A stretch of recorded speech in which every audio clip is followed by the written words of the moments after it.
Okay, a very good morning to all of you. We are discussing about the chapter number 3, money and credit, in which up to the previous topic we have studied about the concept of money as a medium of exchange. Then we have studied about the modern forms of money, under the head of which we have studied about the currency and deposits with banks. Then we have studied about the loan activities of a bank. Then the second one concept of the chapter we have done, which is the credit, the terms of credit. Now the next one topic we will discuss about the different sources of credit, that how many kinds of the sources of credit are available there. कि एक person को अगर कुछ बोरो करना है, then the people, how the people can borrow the money from different sources. There isn't any the one single source of credit available. There are the so many sources are available. So before going into the depth, I will tell you the simple meaning of the sources. The sources of credit are mainly categorized into two forms. The two sources we can say, formal sources of credit and informal sources of credit. As per the name indication, formal कौन से होते हैं जिसमें proper rules regulations के साथ loan provide किया जाता है, क्रेडिट प्रोवाइड किया जाता है, प्रॉपर टर्म्स एंड कंडीशंस होती हैं, प्रॉपर डॉक्यूमेंटेशंस होती है और एक नॉमिनल रेट ऑफ इंटरेस्ट होता है fixed by the government.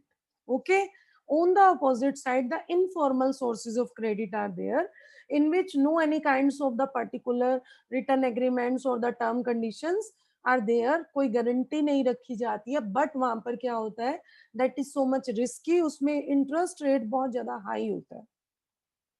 Okay, now we will understand the concept of both of the sources of credit, formal or informal, with the help of the some of the examples or the case studies given as per your chapter. So first one is there, example of a village.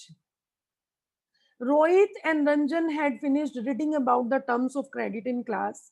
Now अब वो क्या जानना चाहते हैं कि credit कहाँ कहाँ से मिलता है. ओके, कि कौन से लोग होते हैं जो क्रेडिट प्रोवाइड करते हैं, कौन से लोग होते हैं जो बोरोवर्स होते हैं जो क्रेडिट लेते हैं, क्रेडिट की टर्म्स एंड कंडीशंस क्या होती हैं. They just tries to decided to talk to some people of the village. अब यहाँ पर उन्होंने कुछ कुछ अलग अलग कंसेप्ट देखे, कुछ कुछ अलग अलग सिस्टम आए. देखिए, अब हमें ऑलरेडी पता है कि जो farmers, we know very well in the rural area most of the farmers and labour people are working at this time. और यहाँ पर जो एक अजम्पशन वो लेके चल रहे हैं कि फार्मर्स जो है वो पोटैटो क्रॉप्स जनरेट कर रहे हैं. तो सबसे पहला एक जो मीटिंग हुआ वो किसके साथ हुआ, शामल के साथ, small farmer in Sonpur, a small irrigating village. अब यहाँ पर देखिए उसने कैसे वो सरवाइव कर रहा है और वो कैसे लोन ले रहा है, किस तरीके से वर्क कर रहा है. This is very interesting study. We will try to understand कि इसमें कैस किस काइंड का लोन इसमें मिल रहा है उस पर्सन को, और वो कैसे वर्क करने की कोशिश कर रहा है, इससे उसको क्या क्या प्रॉब्लम्स भी फेस करनी पड़ रही है, उसके साथ क्या एक्सप्लॉइटेशन हो रहा है और क्या होना चाहिए. ओके, नाउ उसने क्या बताया, जो पर्सन है the farmer needs, he needs loans for the cultivation on his land. उसके पास एक स्मॉल पीस ऑफ लैंड है, उसको लोन चाहिए उसके ऊपर कल्टीवेशन के लिए. कुछ साल पहले उसने मनी बोरो की थी, किससे की थी, मनी लैंडर से, विलेज के मनी लैंडर से. एट द इंटरेस्ट रेट देखिए अब आप यहाँ पर 5% per month, it means 60% per annum. It means you can say कि अगर आप एक साल के शुरुआत में उससे 10,000 रुपीज ले रहे हैं, तो 10,000 का 60% ऐड कर दीजिए, 6,000. You will have to give at the end of the year 16,000 him. आपको 16,000 रुपीज पे करने पड़ेंगे, राइट. उसने कुछ साल पहले ऐसा किया. अब कुछ सालों से जो वो पर्सन है वो बोरो कर रहा है, कहाँ से, एक एग्रीकल्चर ट्रेडर से, मतलब कि जो आगे सेल परचेज करते हैं उनकी क्रॉप्स को, उससे क्या किया उसने, at an interest rate of 3% per month. It means 36% per annum. Okay, beginning पे क्या हुआ, क्रॉपिंग सीजन के जो ट्रेडर था उसने क्या किए, उस एग्रीकल्चर ट्रेडर ने क्या किया, इनपुट्स प्रोवाइड किए उसे क्रेडिट पे, मतलब कि उससे पैसे नहीं लिए in the form of loan, rather than direct money देने की बजाय उसे उस पर्सन ने क्या किया, इनपुट्स प्रोवाइड कर दिए, रॉ मटेरियल प्रोवाइड कर दिया, जिससे कि वो अपनी क्रॉप को जनरेट कर सकता है, और उसको वो लोन रिपे कब करना है, जब उसकी क्रॉप जो है वो रेडी हो जाएगी हार्वेस्टिंग के लिए। Okay, this is the concept. अब इसमें क्या हुआ देखो, अब नो डाउट इतना इंटरेस्ट रेट चार्ज किया गया लोन के ऊपर, साथ साथ अब ट्रेडर ने क्या कहा उसे, और भी क्या प्रॉमिस किया, ट्रेडर ने ये कहा कि वो जितनी भी क्रॉप्स वो जनरेट करेगा वो उसको भी सेल ऑफ कर देगा। ओके, तो ट्रेडर ने मतलब कि एक इंश्योरिटी दे दी उसको, क्या बेनिफिट मिला कि वो उसने उसको रॉ मटेरियल भी प्रोवाइड किया, एज वेल एज उसने श्योरिटी भी दी कि उसका जो क्रॉप्स है उसको सेल करके मनी आने से उसका लोन भी रीपेड हो जाएगा। तो यहाँ पर फार्मर की थोड़ी सी सिक्योरिटी, इनसिक्योरिटी जो थी वो कम हो गई, बट क्रॉप्स के जो प्राइसेस थे वो कम थे हार्वेस्टिंग के बाद। तो ट्रेडर ने अब क्या किया, उसने प्रॉफिट बनाया। कैसे, क्रॉप्स को उसने कम प्राइस पे फार्मर से खरीदा, और उसे जब प्राइस बढ़ गया तो उसे सेल ऑफ कर दिया। मींस जो एग्रीकल्चर ट्रेडर था उसने क्रॉप्स को स्टोर करके रख लिया, और जब प्राइसेस हाई हुए तो उसने उसे मार्केट में सेल कर दिया। Okay, after that this was the one situation, कि एक हमने लेबर की स्टडी की कि एक पर्सन था, फार्मर था, वो कैसे उसने लोन लिया, उसके पास दो ऑप्शंस थे, उसने कैसे वर्क किया। एंड सेकेंड मीटिंग हुई अरुण के साथ। अरुण क्या वर्क कर रहा है, the Arun is working as supervising the work of one farm labourer, वो सुपरवाइज कर रहा है। ठीक है, उसके पास कितना लैंड है, 7 एकड़ ऑफ लैंड, और वो ऐसे लोगों में से है, कुछ बहुत कम लोग होते हैं जिनमें, जिसको बैंक लोन मिला, किस पर्पस के लिए, कल्टीवेट करने के लिए, मीन्स आगे जनरेट करने के लिए क्रॉप्स को। अब इंटरेस्ट रेट कितना था लोन पे, 8.5% per annum, not per month, per annum. जैसे कि हमने पिछले केसेस में डिस्कस किया, तो जो शामिल था उसे एक तो 60% पर एनम पे मिला था, और एक उसे 36% पर एनम पे मिला। बट अगर आप यहाँ पर कंपेयर करेंगे तो बैंक से उसको कितना लोन मिल रहा है, 8.5% पे। और वो कब रीपे किया जा सकता है, उसको इमीडिएट हार्वेस्टिंग के बाद रीपे नहीं करना, वो आने वाले 3 सालों में उसे कभी भी रीपे कर सकता है, राइट। तो अरुण ने अब क्या प्लान किया, उसने लोन को रीपे किया आफ्टर हार्वेस्टिंग, जब उसने अपनी एक क्रॉप का एक पार्ट जो है सेल ऑफ कर दिया, मतलब कि पूरी क्रॉप को सेल ऑफ नहीं किया, only the some of the part of the crops has been sold out. After that the rest one crop that was stored, उसने रेस्ट वन जो क्रॉप थी उसने कहा स्टोर की, अपने कोल्ड स्टोरेज में। और फिर क्या किया उसने, अपनी उस स्टोरेज के ऊपर भी एक लोन अप्लाई कर लिया, उस पर भी अप्लाई कर लिया।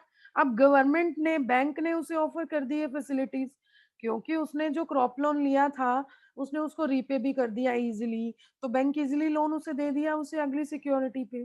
So this was the second state.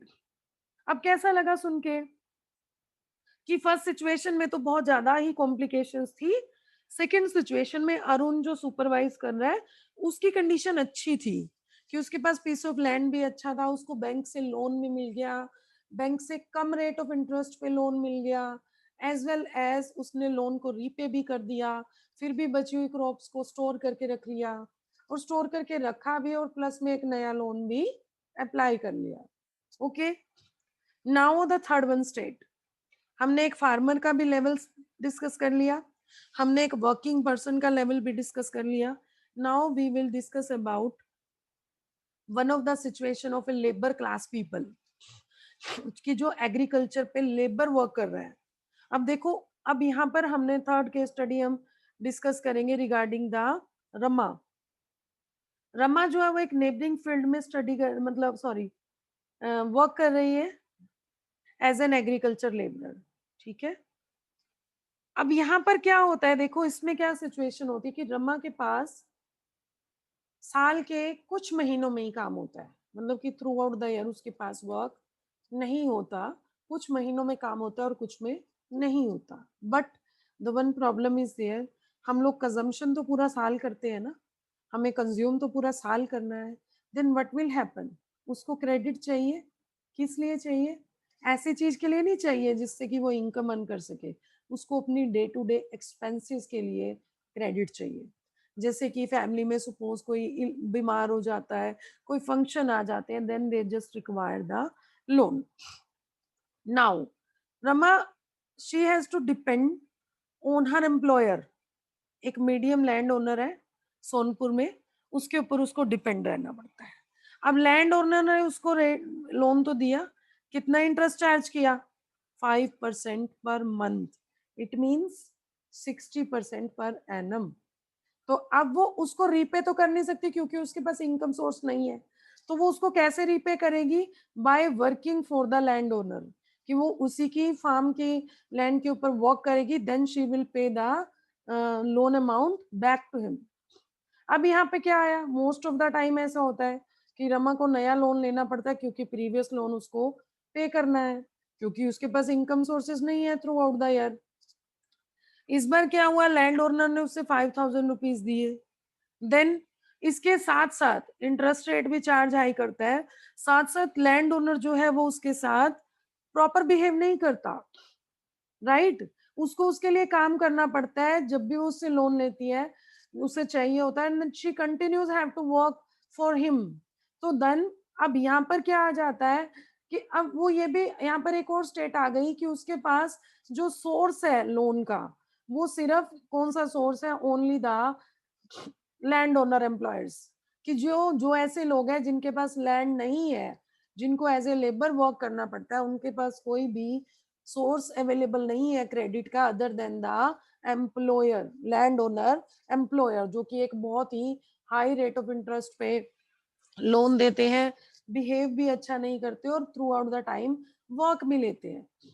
Okay, हमने 3 केस स्टडीज डिस्कस की, एक में हमने देखा सिंपली एक फार्मर का, एक में एक वर्किंग पर्सन का, एक में हमने एक लेबर का देखा। Next one is there, that is a loan from cooperatives.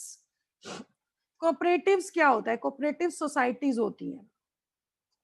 Okay, cooperative societies क्या होती है? जनरली कि कुछ लोग मिलके एक ऑर्गेनाइजेशंस बना लेते हैं, उनका मेन मोटिव होता है कि वो मिडल मैन को बीच में नहीं रखते, वो डायरेक्टली अपने मेंबर्स को बेनिफिट प्रोवाइड करते हैं। कि जैसे हर मेंबर कुछ कुछ सेविंग दे देता है, अपनी सेविंग को इकट्ठे करके वो क्या करते हैं, they just provide it to the another members at a low rate of interest. तो यहाँ पर अब सेकेंड ऑप्शन लोगों के पास क्या आ जाता है बैंक्स के बाद? After the banks we can say another one major source of credit is there, that is the cheap credit is there, that is the cooperative societies. Okay, तो member of cooperative I was already telling you कि जो members होते हैं वो क्या करते हैं, they just pool their resources, वो अपने resources को इकट्ठा कर लेते हैं। और बहुत से टाइप की कोऑपरेटिव सोसाइटीज होती हैं, जैसे कि farmer cooperatives, weaver cooperatives, industrial worker cooperatives, बहुत सी होती हैं, मीन्स कृषक कोऑपरेटिव विलेज में, मीन्स अलग अलग अलग अलग। यहाँ पर ये बता रहे हैं कि सपोज हम इसी विलेज में एक कृषक कोऑपरेटिव फंक्शन है जो काम कर रहा है, उसमें 23 under farmer as a member है। वो क्या करता है, अपने मेंबर से डिपॉजिट एक्सेप्ट करता है और डिपॉजिट्स को एक कोलेटरल की तरह रखता है, ठीक है, कोई अनदर गारंटी नहीं लेता। देन जो कोऑपरेटिव है बैंक से एक अच्छा अमाउंट का लोन ले लेती है और इन अमाउंट को क्या किया जाता है, यूज किया जाता है in order to provide the loans to the members. और जब ये लोन रीपे कर दिए जाते हैं तो फिर अनदर लोन ले लिए जाते हैं, ठीक है। तो कृषक कोऑपरेटिव प्रोवाइड जो वो क्या करती है, लोन प्रोवाइड करती है, किस लिए? एग्रीकल्चर रॉ मटेरियल के लिए, कल्टीवेशन के लिए लोन प्रोवाइड करती है, ट्रेड के लिए लोन प्रोवाइड करती है, फिशिंग पर्पस के लिए लोन प्रोवाइड करती है, हाउसेस कंस्ट्रक्ट करने के लिए, या डिफरेंट पब्लिक की जो एक्सपेंसेस है उनको बेयर करने के लिए ये लोन प्रोवाइड करती है। Okay, now we have studied about the 4 cases of the provisions of loan, different different. हम इन चारों केसेस में हम कहेंगे, no doubt we will say that the first one case and the third one case, first one, third one, both of these cases are in a critical situation, जिसमें लोगों को क्या करना पड़ रहा है. एक तो वहां पर हमने नोटिस किया that is mainly related to the rich poor section of society, कि पुअर सेक्शन जो है वो इस काइंड के लोन से सफर कर रहा है, कि उनको उनके पास पैसा भी नहीं है, उनको कोई फॉर्मल सोर्सेज भी नहीं मिल रहे लोन के, उनको क्या करना पड़ रहा है, they just have to borrow the money from the informal sources of credit, high rate of interest भी पे करना पड़ रहा है. फिर वो एक ऐसी स्टेट में भी आ जाते हैं, अब फार्मर्स हैं, उनको अपना जो छोटी मोटी असेट्स उनके पास है उनको सेल ऑफ करके रीपे करना पड़ता है. ऑन द अपोजिट साइड जो लेबर क्लास है वो अनदर एक्सप्लॉइट होते जा रहे हैं. और अनदर वन टू केसेस में हम देखेंगे, Arun one case and cooperative, we will say that no doubt these sources of credit are good. इसमें एक अच्छे तरीके से क्रेडिट मिला, एक नॉमिनल रेट ऑफ इंटरेस्ट पे क्रेडिट मिला, इजी मिल भी गया इजीली, एज वेल एज उसको रीपे भी इजीली कर दिया गया, लोगों के साथ कोई बुरा व्यवहार भी नहीं किया गया. But it is going on कि जो हमने अरुण का केस डिस्कस किया उसमें हमें पता चला कि रिचर सेक्शन को ही बैंक से लोन मिल रहा है, क्योंकि बैंक क्या करता है, सिक्योरिटी रखता है. On the opposite side cooperatives में एक बेनिफिट आया कि कोऑपरेटिव एटलीस्ट अपने मेंबर्स को लोन प्रोवाइड करती है. Okay, so we have discuss about these 4 sources, जिसमें से हम कहेंगे कि 2 तो इनफॉर्मल थे जो बहुत ही क्रिटिकल सिचुएशन में थे, और 2 जो थे loan from banks and loan from cooperative society, that are the formal sources of credit. Okay, so here this one is the concept is there in which we will study about the different sources with the help of the case studies. Now the next one topic is there, that is the formal sector credit in India. अब हमने देखा कि देखो weaker section को जो है वो informal से ही लोन लेना पड़ रहा है, बट जो रिच है वो बैंक वगैरह से कोऑपरेटिव से लोन ले रहा है, right. So we will discuss about it also with the help of this pie chart. तो नो डाउट अब हमने देखा यहाँ पर as per this topic formal sector credit in India, we have seen in the example कि लोग जो है वो डिफरेंट सोर्सेज से लोन ले रहे हैं, no doubt, which I already told you. तो ये लोन हमने किसमें कैटेगराइज कर दिए, formal and informal sector, right. जो लोन आपको बैंक से और कोऑपरेटिव से मिल रहा है that is the formal sector loan. Okay, formal sources of loan. On the opposite side जो लोन आपको मनी लेंडर से, ट्रेडर से, एम्प्लॉयर से, रिलेटिव से, फ्रेंड से मिल रहा है that is the informal sources of credit, informal sector of credit, right. तो अब ये ग्राफ हम देखेंगे, देखिए, जिसमें हम ये चीज देखेंगे कि रूरल हाउस होल्ड जो है इंडिया के अंदर उनके लिए कैसे कैसे सोर्सेज हैं, कि क्या रूरल हाउस होल्ड सेक्टर के पास the sources of credit as per the 1000 of rural household in India in 2000, कि उनके पास ज्यादा जो लोन आ रहे हैं वो कहाँ से आ रहे हैं, फॉर्मल सोर्सेज से आ रहे हैं या इनफॉर्मल सोर्सेज से आ रहे हैं. अब यहाँ पे देखिए आप सिंपली, कोऑपरेटिव से आ रहा है 25%, कमर्शियल से आ रहा है 25%, ओके, मनी लेंडर दे रहे हैं 33%. अब मेजर पोर्शन सबसे ज्यादा कौन दे रहा है, money lender. Relative and friends 8%, landlord दे रहे हैं 1%, अदर इंस्टीट्यूशंस दे रहे हैं 5%, और गवर्नमेंट दे रही है only 1%, other non institution agency दे रही है 2%. It means we can see very well कि यहाँ पर क्या हो रहा है, इनफॉर्मल सोर्सेज जो है वो ज्यादा लोन प्रोवाइड कर रहे हैं. तो यहाँ पर देखिए अब ये रूरल एरिया का है, हमारा जो आरबीआई है, RBI the reserve bank of India, वो क्या करता है, उसको मेन कौन, मतलब अब यहाँ पे देखो ऐसा क्यों हो रहा है कि इनफॉर्मल में रेट ऑफ इंटरेस्ट ज्यादा है, फॉर्मल में रेट ऑफ इंटरेस्ट नॉमिनल है, लिमिटेड है. रीजन कि जो हमारा फॉर्मल सोर्सेज ऑफ क्रेडिट है ना, that works under the guidelines or the rules and regulations of the RBI. जो हमारा रिजर्व बैंक ऑफ इंडिया है, that just supervise the functioning of the formal sources of loan, right. अब यहाँ पे हमें पता है कि मैंने आपको पहले भी बताया था कि बैंक को एक मिनिमम बैलेंस भी बना के रखना पड़ता है जो वो लोन एक्टिविटी प्रोवाइड करते हैं। तो एक्चुअल में आरबीआई क्या करता है, इन चीजों को मॉनिटर करता है कि क्या वो कैश बैलेंस बना रहे हैं या नहीं, कहीं वो कोई एक्स्ट्रा चार्ज तो नहीं कर रहे। आरबीआई ये भी देखता है कि वो सिर्फ ऐसे लोगों को तो प्रॉफिट नहीं दे रहे, वो छोटे छोटे बिजनेस इंडस्ट्रीज को भी लोन्स प्रोवाइड कर रहे हैं या नहीं। तो यहाँ पर क्या आता है कि जो हमारा कमर्शियल बैंक है उनको आरबीआई को अपनी रिपोर्ट भी जमा करवानी पड़ती है, इंटरेस्ट रेट की, हर चीज की। So that's why only due to this reason कि जो हमारा फॉर्मल सोर्सेज ऑफ क्रेडिट है वो क्या कर रहा है, एक नॉमिनल रेट ऑफ इंटरेस्ट के ऊपर लोन प्रोवाइड कर रहा है और प्रॉपर डॉक्यूमेंटेशन प्रॉपर तरीके से दे रहा है। But on the opposite side informal sector, यहाँ पर कोई ऑर्गेनाइजेशन नहीं है जो इनफॉर्मल सेक्टर की क्रेडिट एक्टिविटीज को ऑर्गेनाइज कर रहा है। वो जिस मर्जी रेट ऑफ इंटरेस्ट पे चाहे क्रेडिट प्रोवाइड कर सकते हैं, उनको कोई बाउंड नहीं कर सकता, राइट? उनको कोई इस चीज के लिए भी नहीं रोक सकता कि वो जो मर्जी तरीका अडॉप्ट करे अपनी मनी को वापस लेने के लिए भी।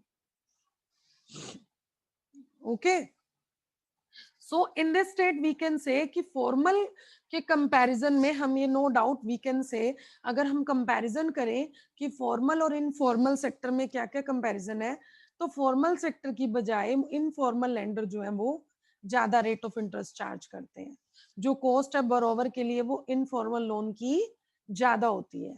It means high cost of borrowing means कि उनकी जो लार्जर पार्टीशन होता है उनकी अर्निंग का, वो बोरोवर को क्या करना पड़ता है, लोन को रीपे करने में वापस देना पड़ता है।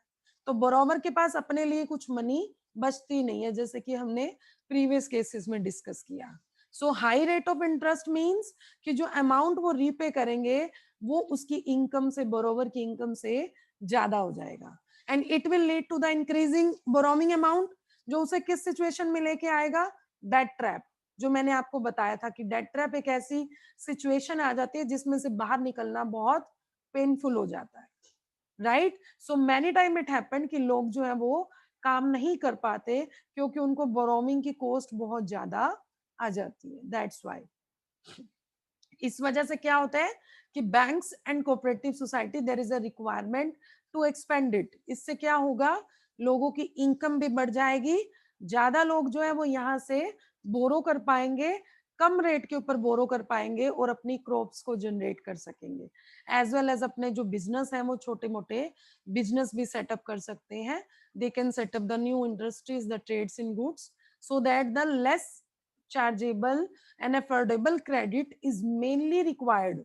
In the overall conclusion we can say the less expensive credit is mainly required for the overall development of the economy.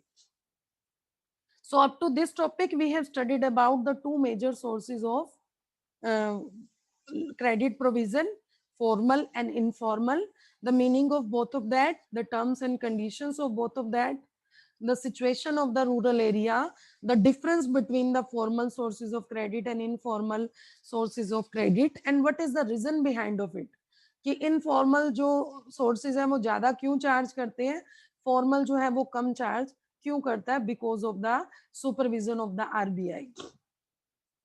Okay, and